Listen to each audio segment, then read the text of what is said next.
Orang yang tadinya membawa Kristus, sekarang sudah tidak pernah membawa Kristus, membawa Tuhan dalam kehidupannya kelihatan. Dari kesombongannya, dia menderita. Dari kesombongannya, dari dosa-dosanya, dari kejahatannya, dia sungguh-sungguh menuju kepada penderitaan dan kematian. Ada loh orang yang bicara begitu, karena kekuatannya, karena kekayaannya, karena kehebatannya, karena kepemimpinannya. Saya pindah agama, saya tidak membawa Tuhan, dan saya tidak percaya Kristus. Karena penyelamatan itu bukan pada orang, pada utusan Allah, dan juga dosa tidak diampuni oleh orang. Tapi tanggung jawab diri kita masing-masing di hadapan Tuhan. Ini sombong banget. Sekali lagi kita nggak punya apa-apa kecuali kalau dibawa ke Tuhan. Segala yang kita punya pun dari Tuhan. Apalagi dosa dan kesalahan kalau nggak dibawa ke Tuhan, nggak pernah bisa kita akan menyelesaikannya dan ada pengampunan. Sedikit saja rendah hati, bawa seluruh kehidupan kita, biasakan kehidupan kita. Sekali lagi, budayakan, hidupi selalu setiap saat bersama Tuhan.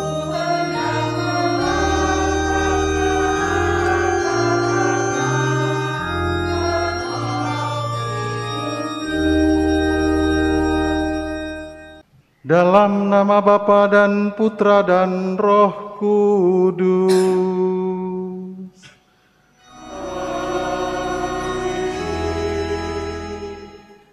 Damai bagimu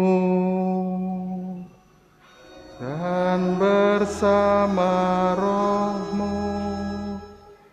Para suster, Bapak dan Ibu, saudara-saudariku sekalian yang dikasihi Tuhan, selamat pagi berkah dalam. Hari ini adalah hari Minggu biasa ke-25. Misa pada pagi hari ini kita intensikan khusus bagi orang-orang yang sungguh bergantung pada Tuhan. Di dunia ini ada saja kekuatan yang melawan kebaikan. Tapi kita tahu nanti dalam bacaan pertama dan bacaan kedua itu ada dosa yang mendasar, kesalahan yang terus-terus diulang dan dibiasakan oleh umat manusia. Yang pertama adalah kesombongan, yang kedua iri hati dan dengki. Ini yang membawa orang menjauh dari Allah. Maka untuk membiasakan diri, Allah mengetuk pintu hati kita, mengetuk pintu rumah kita, supaya ia dapat berbicara, anakku, bukakan pintu supaya kasih dan damaiku selalu besertamu.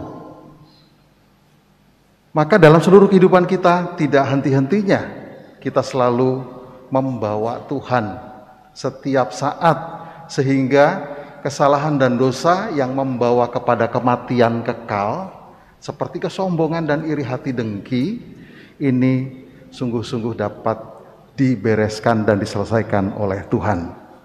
Saudara-saudariku, marilah kita mengakui dosa-dosa kita supaya kita layak merayakan misteri suci ini. Saya mengaku kepada Allah yang Maha Kuasa dan kepada saudara sekalian bahwa saya telah berdosa dengan pikiran dan perkataan, dengan perbuatan dan kelalaian. Saya berdosa, saya sungguh berdosa. Oleh sebab itu saya mohon kepada Santa Perawan Maria, kepada para malaikat dan orang kudus, dan kepada saudara sekalian, supaya mendoakan saya pada Allah Tuhan kita. Semoga Allah yang Maha Kuasa mengasihi kita, mengampuni dosa kita, dan menghantar kita ke hidup yang kekal. Para suster, Bapak dan Ibu, saudara-saudariku, serta anak-anakku sekalian yang dikasihi Tuhan Yesus Kristus,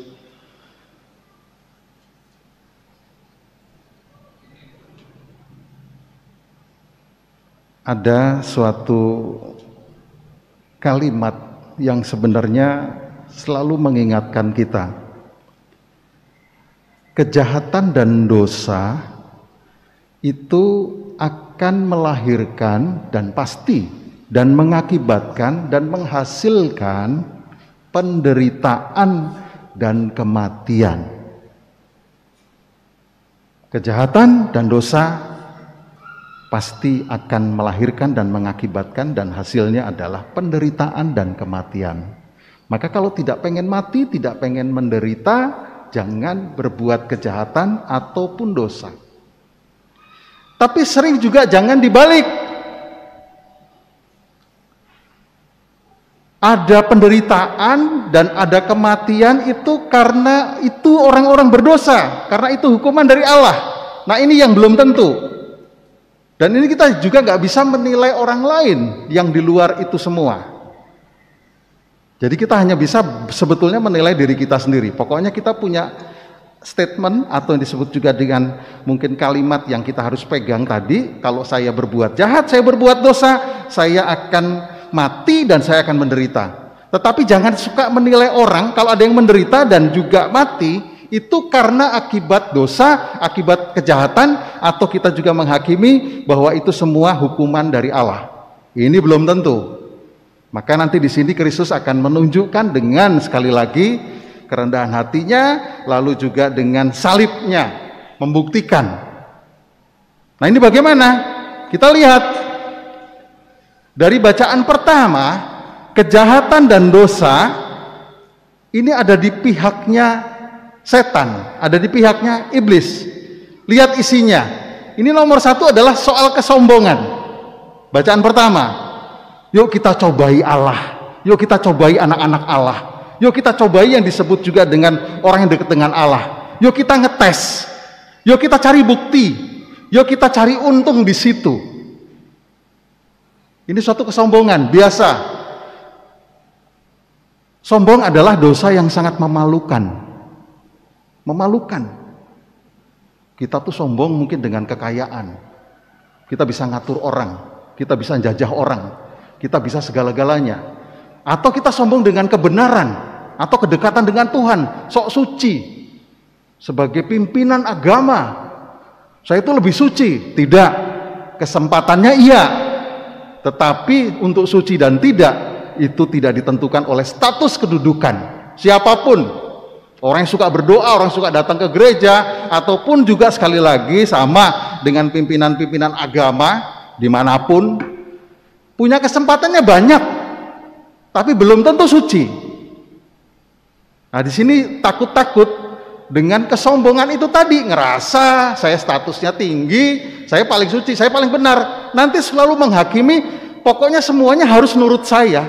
Saya ini yang paling benar loh, saya yang paling tahu loh, saya yang paling baik loh, saya yang paling dekat dengan Tuhan, saya yang sudah melakukan ini dan itu dan seterusnya.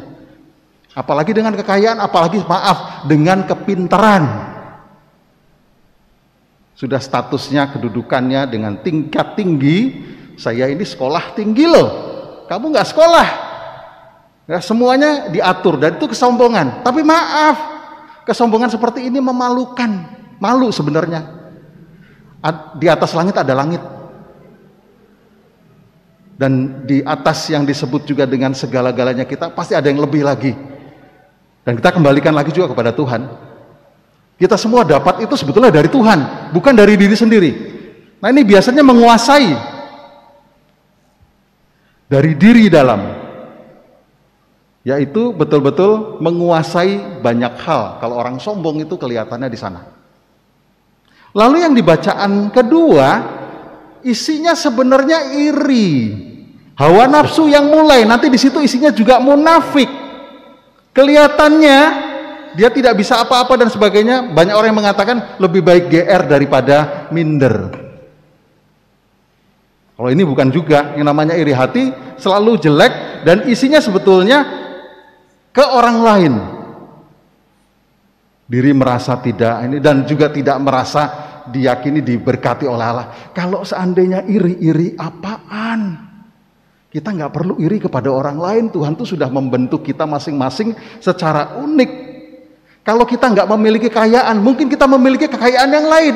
Kalau kita nggak memiliki sesuatu hal, kita mungkin yang lain, dan kita bisa mengalahkan juga orang lain. Dan kita percaya Tuhan memberikan itu. Kenapa mesti iri? Apa yang diirikan? Ini orang-orang yang skrupel, orang-orang yang skrupulus. Bentar-bentar kelihatannya takut dosa, tetapi malah justru melakukan penilaian dan minder itu termasuk juga tidak mempercayai penuh akan kekuatan Tuhan yang ada bekerja pada dirinya. Jadi dua-duanya ini jelek, nanti malah munafik ini isinya. Betul, dalam bacaan kedua ada hawa nafsu, iri hati dan sebagainya. Dan luar biasa iri hati, dosa yang awal ketika Kain membunuh Habel adiknya. Itu dosa pertama. Ketika sekali lagi iri hati karena ukupan persembahan dari Habel diterima oleh Allah. Karena dia memberikannya dengan ikhlas. Mempersembahkannya yang terbaik, memberikan kepada Tuhan itu yang terbaik.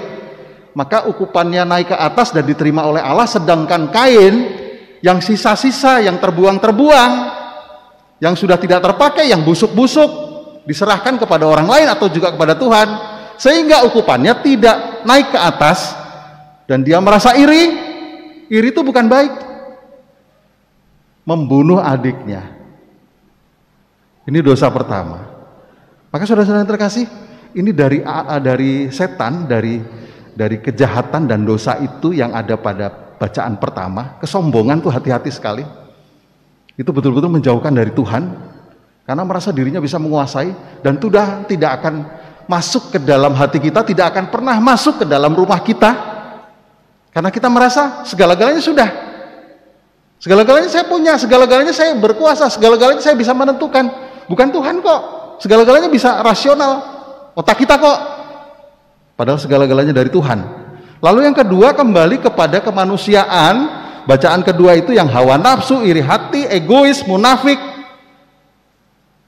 Kadangkala, maaf karena lemahnya, dia memihak dan berkotak-kotak untuk sekali lagi supaya saya tidak iri dan seterusnya. Saya pernah mengalami kedua-duanya. Ini kejahatan, ini tidak baik. Saya pernah iri hati. Ketika saya jadi imam, saya 27 tahun loh sekarang udah jadi imam. Tabisan 27 tahun loh, tidak sedikit. Tapi saya iri hati ketika doa-doa saya ngerasanya nggak pernah dikabulkan. Saya iri hati dengan adik kelas saya, ada Romo yang kecil sebetulnya orangnya. Tapi setiap doa dia luar biasa menghidupkan dan menggairahkan, dan juga disebut juga doa-doanya selalu kayaknya dikabulkan. Kenapa? Kalau mendoakan orang yang dalam sakratul maut, Romo ini selalu hidup. Doakan yang sakitnya berat pun hidup. Dan berapa kali sampaikan orang tua saya, bapak saya kena stroke dan gak sadar berapa lama, mati separuh dan seterusnya. Saya gak berani memberi sakramen kepada bapak saya. Saya serahkan ke Romo, adik kelas saya itu. Dan betul-betul hidup, walaupun 5 tahun lagi, tapi lumayan hidup. Dan banyak sekali yang kalau dia selalu hidup, selalu dia hidup. Tapi terbalik, saya kadang-kadang sombong. Saya ada mungkin 156 kasus. Saya mendoakan orang yang sakit, entah itu parah nggak parah, mati semua. Saya kadang-kadang sombong, wah saya serahkan ke saya. Kalau ada yang mau berdoa dan cepat dipanggil Tuhan, panggil saya. Saya sombong itu. Saya ngerasa doa saya yang itu. Tapi saya merasa minder, saya merasa rendah, saya merasa iri hati kepada Romo, kok hebat sekali yang itu sedangkan saya. Tapi saya kadang-kadang sombong juga dengan yang nggak benar itu. 156 kasus. Saya cukup banyak kalau ngasih sakramen, karena saya nggak pernah di paroki. Kalau untuk doa ulang tahun, untuk doa yang disebut dengan pesta-pesta, yang atau juga perkawinan dan sebagainya, saya nggak pernah, karena saya nggak pernah di paroki. Makanya enak jadi pastor paroki. Doanya yang bagus-bagus, yang indah-indah. Kalau kami dulu di seminari ya, doanya untuk orang-orang mati yang tengah malam dipanggil dan seterusnya. Dan saya bangga. Maka para bapak ibu juga kalau sudah bosan hidup, mau minta doa ke saya doakan. Tapi jangan bunuh diri ya, tapi saya akan doakan. Saya kadang-kadang di situ sombong, tapi saya juga di situ adalah merasa iri. Sebenarnya nggak pantas. Saya sombong itu juga nggak bisa disombongkan, semua penentunya Tuhan. Termasuk iri juga. Apakah saya itu tidak baik? Tidak. Saya berdoa seperti itu bukan karena tidak dikabulkan, tetapi itu adalah yang terbaik, yang karena Tuhan juga mengabulkan doa saya buat orang yang bersangkutan. Jadi jangan sampai para bapak ibu semua, kalau iri itu tanda bahwa kita itu tidak percaya Tuhan bekerja dan Tuhan memberikan keunikan dan Tuhan memberikan kelebihan dari banyak orang. Kita tuh punya. Jangan iri, tetapi sebaliknya jangan sombong. Sombong itu benar-benar kita malu. Masih banyak orang, masih banyak juga yang lain yang sebenarnya lebih tinggi dari kita. Kita tuh sombong gitu. Lalu berasal dari mana? Dan kadang-kadang orang sombong itu bukan yang benar-benar pinter, yang benar-benar hebat, yang benar-benar baik, yang benar-benar suci. Yang sombong itu yang setengah-setengah, yang baru sedikit saja itu. Nah, ini sangat berbahaya sekali. Bagaimana bisa menyembuhkan? Justru kesempatan sebenarnya orang-orang sombong, orang-orang yang memiliki, yang kaya, yang segala-galanya, yang pintar dan seterusnya, yang suci, ini kalau dibawa kepada Tuhan dan akhirnya rendah hati. Seperti anak kecil yang sebetulnya dia sudah tidak pikir apa-apa, kepada orang lain juga tidak, pada dirinya. Pokoknya adanya cuma bersyukur dan sukacita. Orang rendah hati seperti itu. Dan yang punya kesempatan orang yang rendah hati adalah orang yang diberi kepercayaan Tuhan banyak. Yang kaya itu loh. Kalau orang kaya itu rendah hati, mau berbagi dan seterusnya, dia itu ketahuan rendah hati kalau punya. Bagaimana mungkin orang miskin bisa rendah hati? Dia tidak bisa berbagi, dia tidak juga bisa menunjukkan segala-galanya. Maka sebetulnya kesempatan orang-orang yang memiliki kekayaan, memiliki kepintaran, memiliki yang disebut juga dengan kesucian atau tenaga yang begitu, atau juga rajin untuk memuji, memuliakan Tuhan, ke gereja, juga melayani satu dengan yang lain, itu bisa rendah hati kalau dia betul-betul tidak kembali lagi memaksakan orang lain untuk seperti dia. Nah, dia punya kesempatan rendah hati. Maka saudara-saudara kasih, bawalah kepada Tuhan kebahagiaan dan keselamatan itu. Awalnya, syaratnya, tampaknya berkorban dan lewat salib itulah sebenarnya suatu sarana. Yang disebut hina menjadi mulia kalau dalam Tuhan. Kalau yang disebut dengan salib menjadi sukacita dan kemenangan. Kalau yang disebut juga dengan derita menjadi bahagia. Kalau yang disebut dengan mati akan bangkit. Sedangkan yang disebut dengan hal dunia akan menjadi surga. Maka setiap saat, setiap waktu komunikasikan, biasakan, budayakan, atau disebut hidupi segala hidup kita itu bersama Tuhan. Buka pintu, buka hati kita. Kalau Tuhan mengetuk sungguh, dan Tuhan sudah mengetuk berkali-kali, kadang-kadang kita tertutup karena kesombongan. Karena tadi juga kita tidak percaya akan kekuatan Tuhan dan iri dengki. Biasakan, kalau nggak biasa kita tidak akan. Tapi kalau dengan biasa nanti akan menjadi seperti anak kecil itu, dan menerima seperti anak kecil itu, kita menjadi orang yang rendah hati. Luar biasa, karena kita memiliki. Kita tidak pernah akan bisa, sekali lagi kalau tidak memiliki, untuk rendah hati. Maka di sini dalam Injil Kristus sudah ngajarin loh kepada para murid berkali-kali. Dia dimuliakan di atas gunung, hebat, dia tuh Tuhan. Dia tuh utusan yang sungguh-sungguh dari Allah, dia putra tunggal Allah.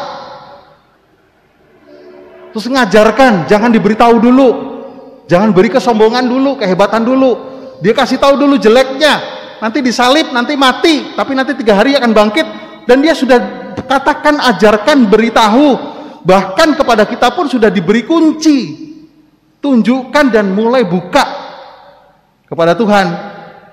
Rahasia-rahasia yang luar biasa. Kuncinya apa? Tuhan tuh nggak hanya ngomong, kasih teladan contoh. Kita masih belum sadar. Kita masih mabuk. Kita masih gelap. Rahasia kerajaan Allah atau surga dan kebahagiaan itu sudah ditunjukkan. Bahkan sudah dibuktikan. Dan sudah diberi kunci ada pada kita nih sekarang. dengan baptisan itu. Dan bukti nyata, jelas, tidak cari untung Tuhan itu dan tidak bohong-bohongan. Masihkah kita sok tahu? Masihkah kita juga menutup itu semua? Masihkah kita tidak mau dan tidak percaya akan kekuatan dan kuasa Tuhan? Sedikit demi sedikit, coba komunikasikan terus-menerus setiap saat, setiap waktu, apapun yang mau kita kerjakan, apapun yang mau kita doakan, apapun yang mau kita laksanakan dan seterusnya. Mari bawa ke Tuhan.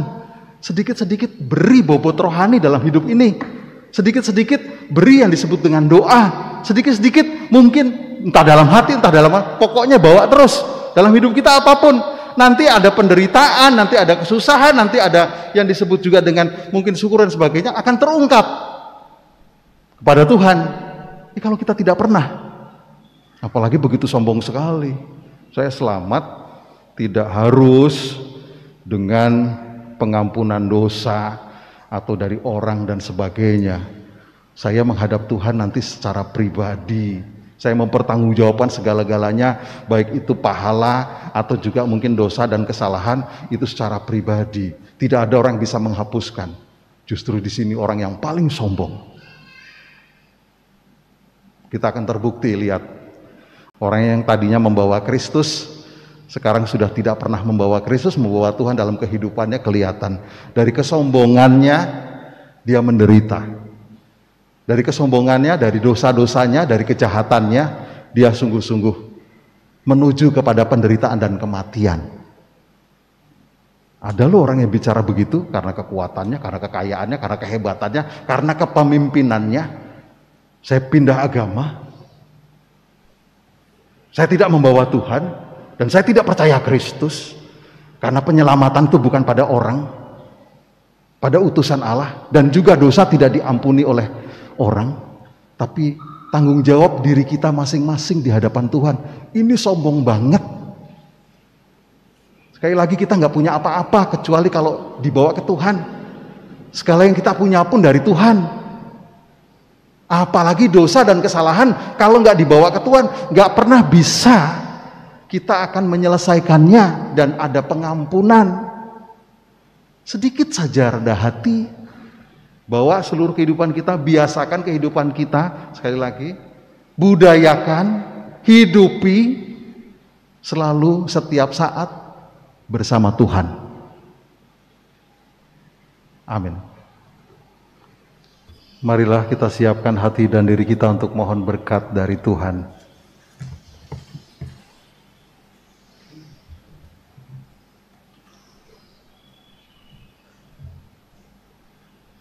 Tuhan bersamamu.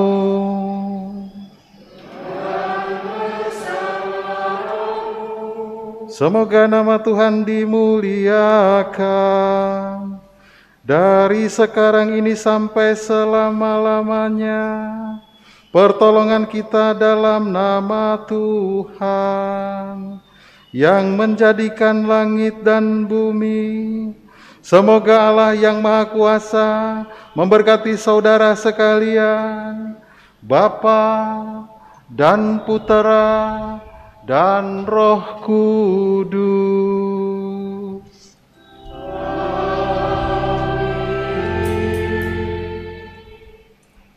Saudara-saudari, pergilah, misa sudah selesai. Syukur kepada Allah.